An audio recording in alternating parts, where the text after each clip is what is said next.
Assalamualaikum warahmatullahi wabarakatuh. Kembali lagi kawan di Legenda Catur Dunia. Masih dari video kandidat turnamen 2024 yang sudah masuk hari ketiga. Nanti lanjut hari keempat, kemudian hari jedah kawan. Hari kelima, keenam, dan ketujuh, kemudian hari jedah lagi.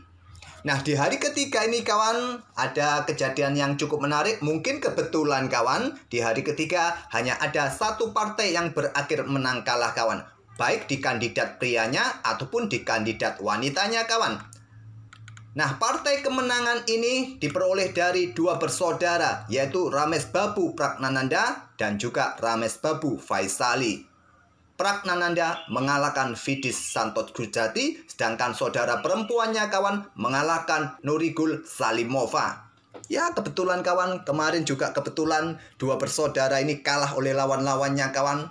Kemarin game-gamenya sudah kita ulas, kecuali gamenya Pragnananda melawan Gukesh kemarin belum sempat kita ulas kawan. Ya, kemarin saudara perempuannya yang kita ulas kemarin malam. Mungkin sebagian kawan-kawan juga belum sempat menonton video saudara perempuannya yang kalah kawan kemarin, dikalahkan oleh Tan Zhong Yi. Nanti di akhir video ada linknya. Mungkin kawan-kawan yang belum sempat nonton, atau mungkin juga algoritma penyebaran dari YouTube tidak sempat menjangkau YouTube kalian, nanti di akhir video saya sertakan linknya kawan. Nah, dua partai inilah kawan yang berakhir menang kalah. Nah, game yang akan kita ulas ini permainan Pragnananda. Tapi sebelum itu mungkin kalian tertarik untuk melihat posisi klasemen sampai babak ketiga ini kawan. Ada Gukesh, ada Ian Nepomniachtchi, ada Fabiano Caruana yang masih belum terkalahkan kawan. Memetik 2 poin hasil dari 1 kali kemenangan dan 2 kali remis, diikuti Vidit beserta Pragnananda, Alireza, Hikaru Nakamura, dan Nijat Abbasov. Di video woman-nya kawan, tentu masih Tan Zhong Yi ini memimpin turnamen kawan dengan perolehan 2,5 poin, diikuti Goryakina dan Hampikonneru, Katerina Lagno, Faisali, Letengji, Anna Muschuk, dan juga Nurigul Salimova. Oke, sekarang kita langsung saja ke papan analisisnya dan game yang akan kita ulas permainannya Prag terlebih dahulu, baru nanti sore kita akan ulas permainan saudaranya lagi kawan. Pertarungan dua pecatur muda India kawan. Terbilang Vidit ini senior dari Pragnananda kawan, dan posisi mereka di live rating sementara hanya beda 1 tingkat. Vidit berada di posisi 16 dunia, sedangkan Prag berada di posisi 17 dunia. Dan ada info tadi malam kawan, pecatur India lainnya menanjak naik kawan ke posisi 5 dunia setelah memenangkan turnamen Menorca. Dia adalah Arjun Erigaisi, sekaligus menjadi pecatur nomor 1 India saat ini di live rating. Untuk daftar live ratingnya tak perlu saya tunjukkan, kira-kira seperti itu kawan infonya. Nah, langsung saja ke permainannya. Ide permainan mereka adalah Ruy Lopez kawan. Ruy Lopez lagi, Ruy Lopez lagi. Ada apa dengan Ruy Lopez?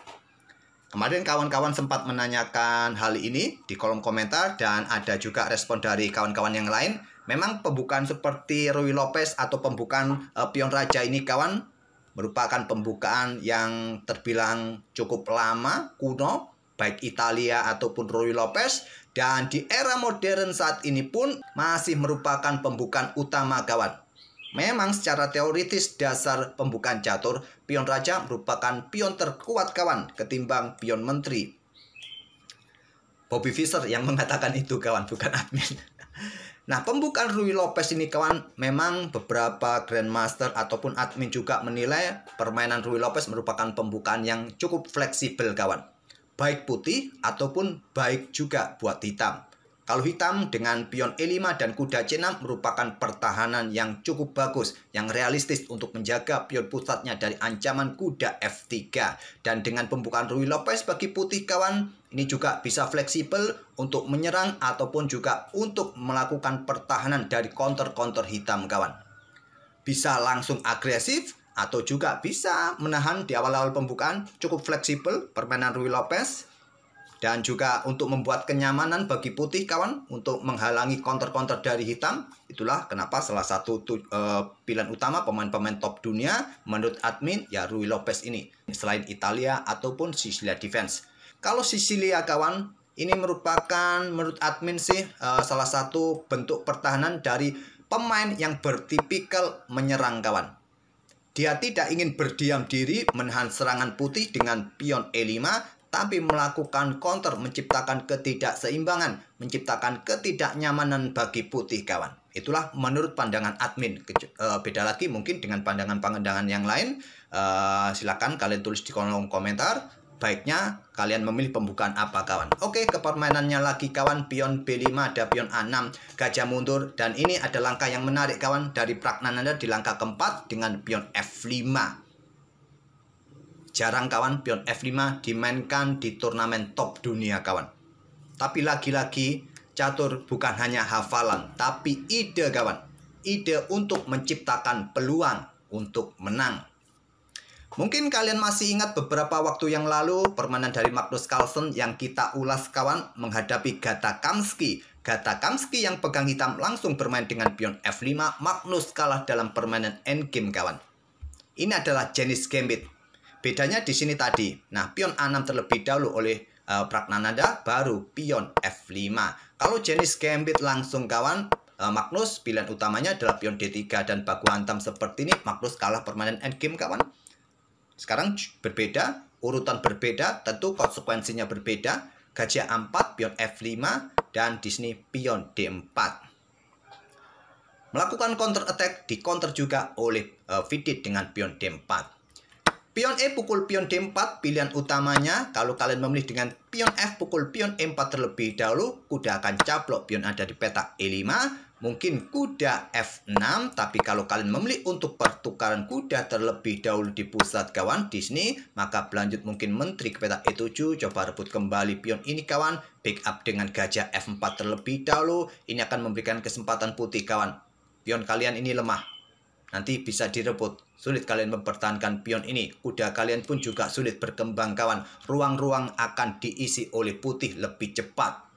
Jadi pilihan terbaiknya setelah kalau kalian tadi pion E pukul pion E4, maksud saya pion F pukul pion E4, kuda ambil, kuda F6 terlebih dahulu saja kalian kembangkan. Sekaligus untuk lindungi pion kalian. Ini masih cukup bagus ketimbang kalian bertukar kuda. Kembali lagi ke langkah aslinya, jadi pion E pukul pion D4, pion E5, ada pion B5, gajah B3, kuda A5, serang gajah kawan, atau persiapan juga menempatkan gajahnya di diagonal terang panjang. Kalau ada gajah ini bergerak ke sini kawan, ya simple kawan, masih ada pion C6, terpaksa gajah ini mundur kembali, tidak mungkin ke sini kawan. Atau kalian melakukan pertukaran, bisa jadi. Kuda caplok pion D4. Pilihan dari Vidit, Stockfish lebih menyukai ambil menggunakan menteri kawan. Menteri langsung aktif. Mungkin ada gajah B7, nah kalian tantang dengan gajah D5. Nah mungkin blokade dengan pion C6, dengan kuda C6 kawan. Kembali lagi ke permainan aslinya, Vidit memilih dengan kuda, berharap bisa rebut kembali pion hitam di petak F5. Gajah B7, serang pion yang di sini kawan. Nah, kuda ambil pion F5, menawarkan pionnya kawan, jebakan ini kalau diambil pion ini. Tapi langkah Vidit tadi juga tidak presisi. Untuk mendapatkan materi, tapi rajanya tidak aman kawan. Rokade merupakan pilihan terkuatnya, sekaligus untuk lindungi pion yang ada di petak G7. Mungkin menteri ke sini, mungkin ke sini, jawaban hitam kawan. Tapi memilih ambil materi, kuda F5, ada pion racun ditawarkan, ditolak, kuda caplok gajah terlebih dahulu. Kalau langsung diterima pion ini dengan gajah meluncur, bahayanya ada benteng bersama kuda kawan, tekan pion G7 di sini, dan ruang pun juga dijaga oleh kuda, oleh gajah di ruang terang ini kawan. Potensinya bisa skakmat atau kehilangan perwira penuh. Anggap contoh kalian tarik mundur, ya wassalam kawan, benteng akan diluncurkan. Nah, persiapan juga menteri meluncur untuk melakukan ancaman skakmat kawan. Kalau kalian tidak ingin terkena skakmat, ya kalian terpaksa harus buka ruang bagi raja bergerak saat ada skak di sini. Kalau Stockfish menyarankan korban menteri. Oleh karena itu, pion racun ditolak, memilih kuda sikat gajah B3, ambil balik oleh pion A, pion D6, langkah bagus untuk menantang pertukaran, buka ruang bagi menteri untuk bergerak juga di ruang terang, untuk coba ancam kuda, dan persiapan naik, dan mungkin opsinya adalah rokade panjang. Ditolak menteri ke petak E7, kalau kalian terima kawan, di sini menteri akan ke petak D7 terlebih dahulu serang kuda. Mungkin di sini ada menteri D3 jaga kuda. Nah, di sini pion G6 bisa untuk usir kuda. Kuda mundur ke E3, diikuti gajah, ambil pion ada di petak D6. hilang kesempatan putih kawan. Jadi menteri ke petak E2, menteri D7, pion E6 terlebih dahulu blokade ancaman terhadap kuda. Menteri bergerak ke C6, coba rebut pion ini nanti kawan, atau mungkin menantang pertukaran menteri kah, menyerang pion di sini. Di sini ada gajah G5 untuk mencegah pergerakan rokade panjang, pion G6 usir kuda. Bukan hanya untuk menjaga tidak bisa rokade panjang, tapi awasi ruang-ruang gelap ini kawan, dan persiapan ancaman skakmat di sini kawan. Sangat serius. Ambil contoh, kalian ambil pion yang ada di petak G2, wassalam kawan, kuda caplok pion G7 skak. Tidak ada pilihan lain, ruang terang sudah dijaga oleh pion, tidak bisa bergerak ke ruang gelap, tidak bisa, harus sikat dengan gajah. Menteri meluncur skak, tidak ada pilihan lain ke petak F8, satu langkah skak mat. Harus hati-hati oleh karena itu dengan pion G6. Usir kuda, kontrol petak H5 dari ancaman menteri yang ingin melakukan skak. Kuda mundur ke E3, nah sekarang ada pion H6 gantian. Gajah mundur ke F4, kuda E7 melanjutkan pengembangan gajah G7, siap juga nanti dikembangkan kawan. Dan ada opsi panjang atau pendek nanti ke depannya. Berikutnya ada pion C4. Tantangan ditolak, pion B4. Menteri ke G4 di sini, kontrol peta ruang F5 dari manuver kuda kawan, atau juga jaga pion di sini. Kemudian di sini menteri bergerak ke C5 oleh Pragnananda. Buka akses bagi gajah kawan, ataupun juga berikan ruang bagi kuda untuk mencoba melakukan pergerakan, dan juga backup baris kelimanya. Rokade pendek oleh Vidit, gajah G7, kuda D2 kawan. Rokade panjang dipilih oleh Pragnananda. Engine menyarankan lebih kuat rokade pendek saat ini kawan. Nah, otomatis benteng ini langsung kawan menempati lajur F semi terbuka. Ada opsi menteri bergerak ke petak D4 nanti. Double attack kawan pada gajah, pada kuda. Di sini Stockfish menyarankan benteng FE1 kawan. Atau benteng A D1 untuk jaga kuda, untuk terhindar potensi serangan di petak D4 nanti. Oke, kembali lagi ke langkah aslinya, tapi memilih panjang. Pragnananda lebih suka yang panjang-panjang kawan ketimbang yang pendek. Nah, di sini ada opsi untuk bermain dengan kuda ke D5, korban pion kawan untuk membuka lajur C. Nah, pertukaran kuda di sini, tapi jangan terburu-buru untuk ambil balik, dorong pion terlebih dahulu open skak kawan, blokade dengan benteng. Nah, baru di sini kalian bisa melanjutkan dengan pion ambil kuda. Kalau diambil balik oleh gajah di sini, kalian bisa melanjutkan kuda ini bergerak ke petak C4, ataupun juga langsung serang menteri di lajur C ini kawan. Mungkin tidak akan diambil pion ini untuk sementara, yang mengambil adalah menteri kawan. Nah, bisa kalian melanjutkan dengan kuda ke petak C4. Kalian tidak bisa ambil pion ini karena posisi kena pin. Nah, di sini sulit juga bagi hitam bergerak, susah kawan. Anggap contoh benteng ini digeser. Nah, kalian bisa geser benteng ini kawan ke petak C1, dan juga persiapan skak di sini kawan. Repot, posisi benteng kalian tidak mempunyai tempo untuk ambil pion di sini. Tapi Vidit dorong pion H4. Prak melangkah benteng D ke E8 untuk menghindari ya discover ini kawan. Nanti kuda bergerak di langkah berikutnya. Benteng AD1, gajah ambil pion B2, kuda D5 menantang pertukaran, diterima. Ambil balik oleh pion C langsung, gajah ambil balik pion D5, pion E7 discover check seperti tadi, raja bergeser ke B8, bedanya tadi tidak ada benteng di sini kawan, sehingga benteng tidak lagi blokade, raja leluasa bergerak ke petak B8, gajah E3 serang menteri, menteri ke petak B5, ada kuda C4 sekarang, gajah C3 menghindari ancaman kuda, nah gajah D4 menantang pertukaran gajah juga serang benteng. Benteng ke H7 yang terkuat kawan, tapi memilih benteng HG8. Gajah pukul gajah, ambil balik oleh pion B. Selanjutnya menteri ke D4, lanjut Vidit menyerang gajah. Lagi-lagi membuat langkah yang membuat hitam unggul kawan. Yang terkuat di sini kuda ini bergerak ke peta A3. Memang terlihat menyerahkan pion kawan ke peta A3. Nah, di sini mungkin menteri akan ambil pion yang ada di peta B3, tapi ya bahaya sekali kawan. Langkah terbaiknya ya mungkin menteri mundur ke peta B7, ya tetap menjaga lajur B ini tetap tertutup kawan. memilih dengan menteri bergerak ke peta D4, gajah B7, selanjutnya menteri ambil pion C3, benteng ambil pion E7, kuda ke A5, lanjut vidit untuk menekan gajah, karena gajah ini posisinya sangat bagus kawan, harus berhati-hati. Memang tadi di posisi ini saat ada serangan kawan, gajah ini sangat nanggung mundur ke peta B7 kawan. Tadi Stockfish menyarankan langsung mundur saja ke peta A8. Nah, sewaktu-waktu nanti menteri berkoneksi dengan gajah ini membuat serangan di diagonal terang panjang, atau siap dorong pion kawan untuk membuka lajur G bagi benteng. Hanya mundur ke peta B7, menteri caplok pion C3, benteng ambil pion E7, kuda A5. Nah, benteng bergerak naik ke E5. Sekarang pion B4 untuk kontrol peta C5 dari ancaman benteng yang ingin mengusir menteri ini kawan. Dan juga backup kuda, tapi langkah ini kurang presisi. Langsung caplok gajah ini merupakan opsi terkuatnya agar tidak ada ancaman yang berbahaya di diagonal terang panjang atau di ruang-ruang terang. Tapi memilih dengan pion B4. Pion G5 mulai didorong oleh prak. Pion H5 tetap menutup lajur G kawan. Lagi-lagi bukan opsi yang kuat. Opsi yang kuat, tempatkan benteng untuk mendapatkan tempo lebih cepat melakukan serangan.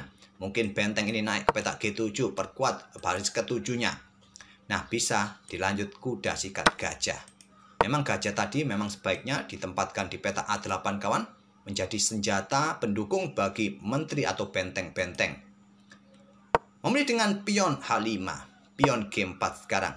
Benteng FE1, lagi-lagi langkah kesalahan dari vidit. Masih kuda sikat gajah yang terkuat. Menantang pertukaran benteng FE1.